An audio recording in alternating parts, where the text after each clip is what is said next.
What's going on today? We're going to be talking about how many cheat meals that you can have either per week or per month without derailing you from the fat loss that you're looking to achieve, the lean muscle that you are looking to build, and your overall health and wellness goals. Now, if you do not get this one thing right, I guarantee you are going to be frustrated. You are going to be feeling discontent because you're always going to be going in and out of progressing to where you want to be. But if you do get this right, you are going to be leaner, you are going to be happier, and you are going to be able to enjoy more of the foods that you think that you should vehemently avoid. So I am going to first tell you how often you should be able to cheat based on your current body fat. So it's important that you test your body fat so you understand that. And then I'm going to tell you how to cheat more effectively during the process. All right, then I'm going to back it up with a couple real life examples, one of myself and then one of a client of mine who just came back from a crazy weekend in Vegas, which was drastically off track from the game plan, the nutrition plan, and the training plan that we had put out for her. But she actually came back down body fat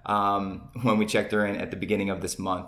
So the first thing that you need to understand is that I talked a little bit about this in the last video I did talking about carb consumption. But the leaner you are, the more carbs you can consume and the more you can cheat overall. So it's important to understand that. And in the beginning for people, especially if you're at higher body fat, that's difficult because you're used to eating more foods with more sugar in it, higher processed foods, and it takes a while to kind of wean off of those, but that is when it's most important. And then as you get down into a lower body fat, that is when you can start to cheat a lot more after you put in a lot of hard work. So right now, I'm going to show you a chart that I want you to take a screenshot of this and put it up on your phone, put it on a screensaver, save it in a file. I don't care what you do, but use this as a guideline for how often you should cheat and make this part of the structure of your nutrition plan. So I'm going to flip the screen and I'm going to show you right now.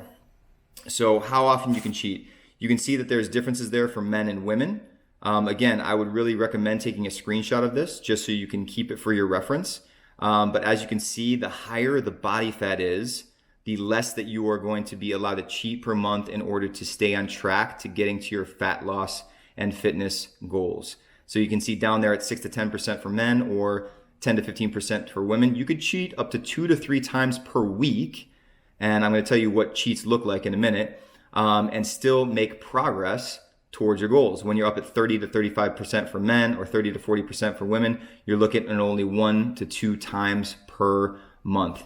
Now, what would a standard cheat look like? That could be pizza, that could be ice cream, that could be larger amounts of chocolate, that could be your favorite Thai restaurant, it could be anything. Now, I want to go into how to cheat more effectively.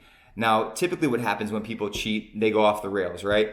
And say, this is my cheat day, this is my, they do whatever they want. And realistically, you need to be more systematic about it, okay? You need to sit down, plot out exactly what you eat. I know it sounds boring as hell, but if you don't, you're just going to sit there and gobble up everything in sight. So what you need to do is take into consideration that you should probably be eating something before you start to cheat. This could be protein, it could be veggies, it could be a healthier snack. But basically, you want to set yourself up to not feel like you can eat an entire pint of ice cream or an entire pizza. Starting off with some lean protein and some veggies is going to fill you up a little bit. And then from there, what you can do is start to cheat, okay? Whether that's with ice cream, pizza, cereal, chocolate, whatever the case may be. So that's, suggestion number 1 is that you need to make sure that you're eating something beforehand before you get into the cheat food that you are looking to eat. And then number 2 is you need to think about cheating more wisely, right? If you had a choice between a Butterfinger and some chocolate covered almonds, what do you think is going to be better? Obviously, it's going to be the chocolate covered almonds. Is it going to be maybe as, crazy satisfying as the Butterfinger if you're used to eating that kind of food? Maybe not, but this would be a good time to make that transition. So again, the 3 suggestions is know how to cheat for where your current level of body fat is. Make sure that you're eating something beforehand before you get into the cheat foods. And then also make sure that you're making better decisions. Now, in order to back up the chart that I just showed you, one example would be when I did my physique competition, right? I was down at like 4.5 to 5% body fat, and I was eating 3 cheat meals per week, and I was not gaining body fat. I was checking my body fat every single Monday at 7 a.m., fasted state, and I wasn't losing body fat. I wasn't gaining body fat. The other example would be my client who just came back from Vegas, who has been really good with her food over the course of about a week and a half to 2 weeks. And she's currently at about 16, 17% body fat. So she's in that lower range. And she went and had a crazy weekend in Vegas. She ate pretty well, but she was drinking, and she definitely had, equivalent of what would be a cheat day. And she came back down 7% body fat.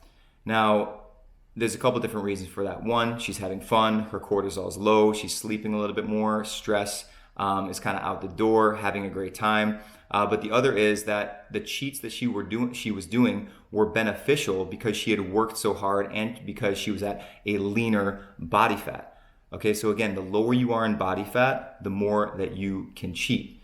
So that is the main takeaway that I want you to have, alongside that you need to be structured about your cheat meals. You need to make sure that that variable is in control and you understand how much you're cheating so that you can use that and say, hey, I cheated this much in this time frame with this much training volume, and these are the results that I got.